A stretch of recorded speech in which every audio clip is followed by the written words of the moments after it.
नमस्कार दोस्तों, एक बार फिर से आपका स्वागत है अपने YouTube channel study point Maurya में। दोस्तों, जैसा कि आप जानते हैं, मैं आपको जो आजकल टॉपिक पढ़ा रहा हूं वह है मध्यकालीन भारतीय इतिहास। मध्यकालीन भारतीय इतिहास का आज मैं आपको चौथा टॉपिक समझाने जा रहा हूं, जिसका नाम है मोहम्मद गौरी।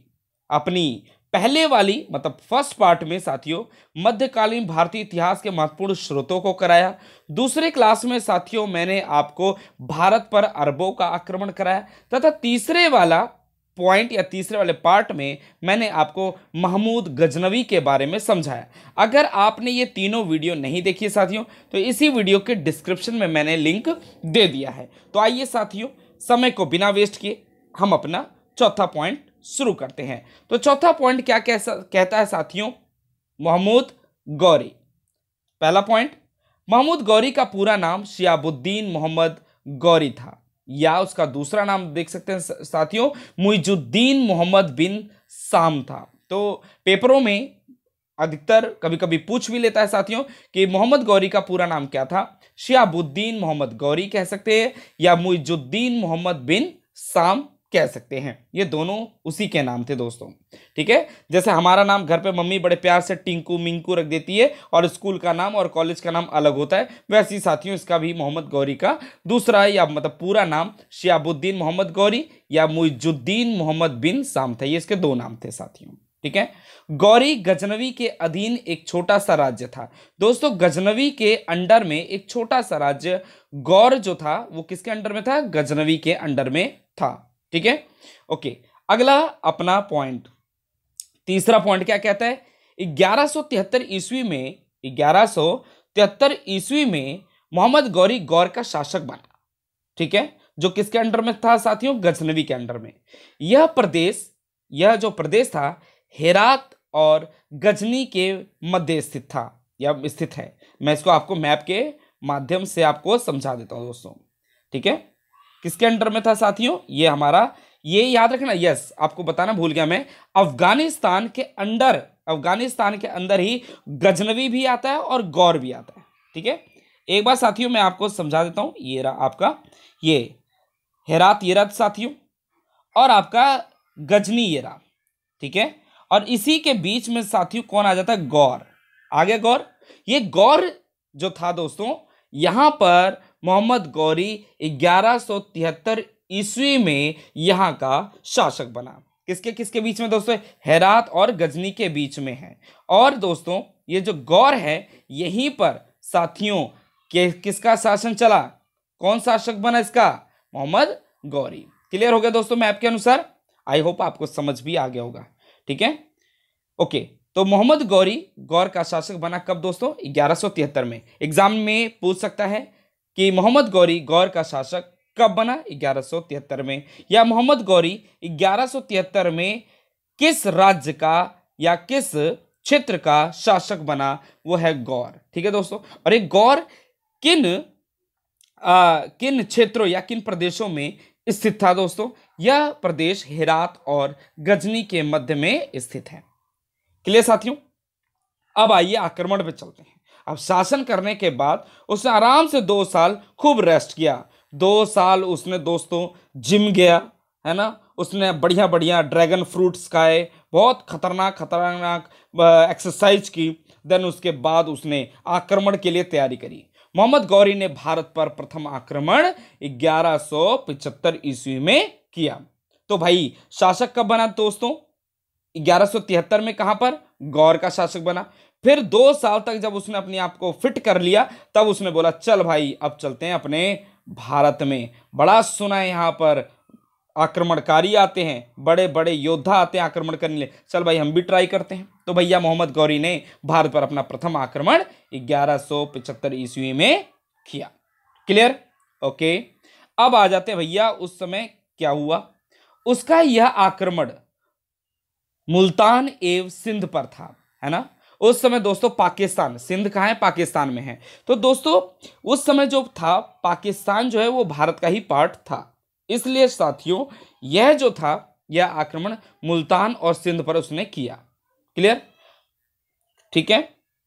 मोहम्मद गौरी ने 1175 पर आक्रमण कहाँ किया? सिंध पर या हम कह सकते हैं एवं मुल्तान पर। यहाँ दोनों में क्या लिख सकते हैं, या पेपर में अगर एक ऑप्शन आता है तो दोनों में से कोई एक ऑप्शन आपको पता होना चाहिए साथियों। अब आ जाते हैं इसके दूसरा आक्रमण, जो इसने दूसरा आक्रमण किया। मोहम्मद गौरी का दूसरा आक्रमण 1178 ईस्वी में पाटन कहाँ है दोस्तों, गुजरात में हुआ है ना। यहाँ इसे पहली बड़ी पराजय मिली। मतलब अब भैया अब इसको यहाँ पे सबसे बुरी तरह हार हुई, क्योंकि यहाँ का शासक जो था वो भीम द्वितीय था। ठीक है, भीम नाम से पता लगता है दोस्तों, है ना।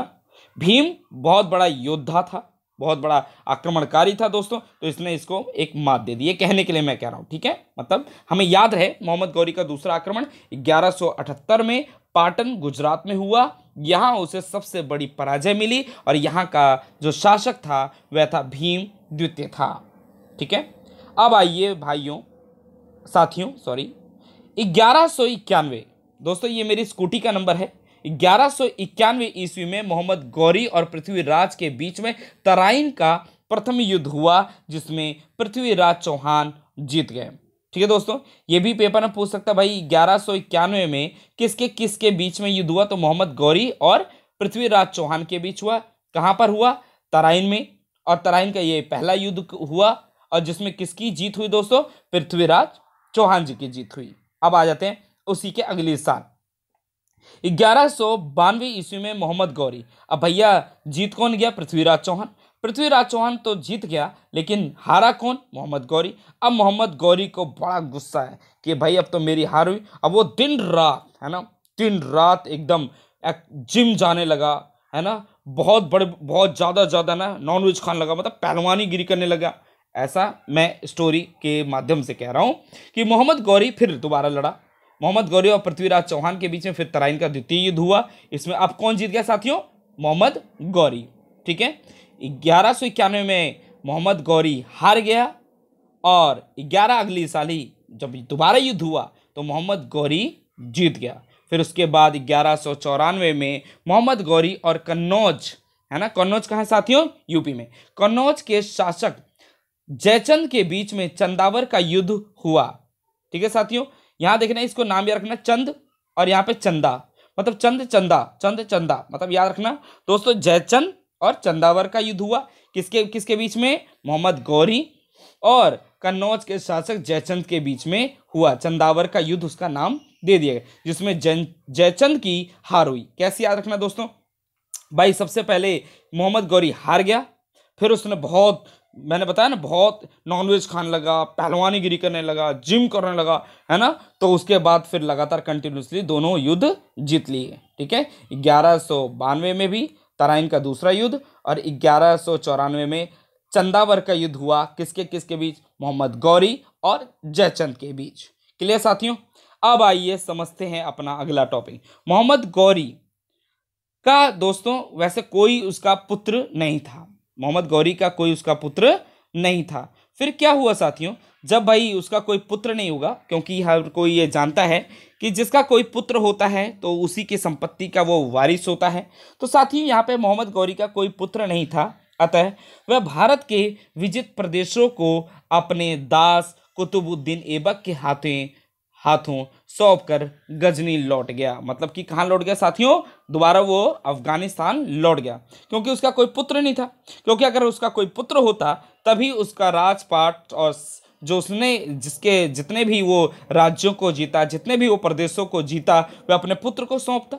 बट पुत्र न होने के कारण कि उसका एक स्पेशल, एक बहुत करीबी दास था, उसका नाम था कुतुबुद्दीन ऐबक। उसके हाथों ये सारी साम्राज्य, ये विजित जो भी उसने क्षेत्र को जीत लिया था, वह सब किसको दे के चला गया, कुतुबुद्दीन ऐबक। जी हाँ दोस्तों, कुतुबुद्दीन एक वही है, ऐबक है साथियों, जो हमारे दिल्ली सल्तनत के अंडर में आता है, या हम कह सकते हैं गुलाम वंश का संस्थापक कह सकते हैं।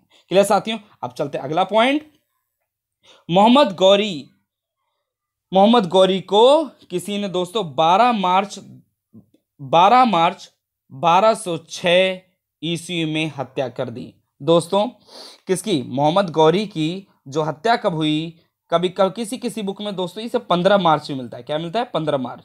ठीक है, इसको वैसे 12 और 15 मार्च दोनों ही याद रखना, अगर जो भी ऑप्शन में हमें मिलता है वो मार देना। ठीक है साथियों, मोहम्मद गौरी को किसी ने 12 मार्च 1206 ईस्वी में उसकी क्या कर दी दोस्तों, हत्या कर दी।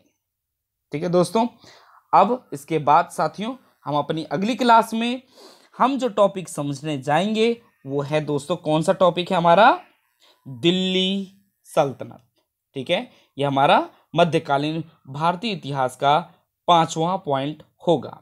ठीक है, एक बार हल्का हल्का फिर दोहरा देता हूं दोस्तों, याद रखना कि जो हमारा मैप है अफगानिस्तान वाला, ठीक है, इसी के अंडर में साथियों आ जाता है हेरात। हेरात और गजनी के बीच में हमारा गौर एक छोटा सा प्रदेश है साथियों, और इसके ये दोनों के बीच में आता है, और मोहम्मद गौरी इसी गौर का शासक था। ठीक है साथियों, और इसके महत्वपूर्ण जो हमारे 3 युद्ध हुए, तराइन का प्रथम युद्ध कब हुआ था साथियों, तराइन का जो प्रथम युद्ध हुआ वो गौरी मतलब कि मोहम्मद गौरी और पृथ्वीराज चौहान के बीच हुआ, जिसमें दोस्तों पृथ्वीराज चौहान जीत गए। उसके बाद 1192 में दोबारा गौरी और पृथ्वीराज चौहान के युद्ध होता है, जिसमें गौरी जीत जाता है। और 1194 में साथियों गौरी और जयचंद का युद्ध होता है, चंदावर का युद्ध इसका नाम दिया गया, जिसमें यहाँ पर भी मोहम्मद गौरी का ही विजय होता है। तो साथियों मैं उम्मीद करूंगा कि आपने इस क्लास से जो भी सीखा वो आपको क्लास में ही याद हो गया। अगर साथियों अगर आपको ये नोट्स चाहिए दोस्तों तो इसका आप स्क्रीनशॉट ले सकते हैं। तो दोस्तों मिलते हैं अगली क्लास में सबसे एक खतरनाक टॉपिक जिसका नाम है दिल्ली सल्तनत। उसको दोस्तों हम एक शॉर्ट मतलब टॉपिक्स वाइज करते जाएंगे। पहले हम पढ़ेंगे कुतुबुद्दीन ऐबक, फिर पढ़ेंगे दोस्तों हम उसका इल्तुतमिश पढ़ेंगे, फिर रजिया सुल्तान पढ़ेंगे, मतलब हम इसको पॉइंट वाइज पढ़ेंगे। तो साथियों उम्मीद करते हैं आपको आज की क्लास याद हो गई होगी। नमस्कार दोस्तों।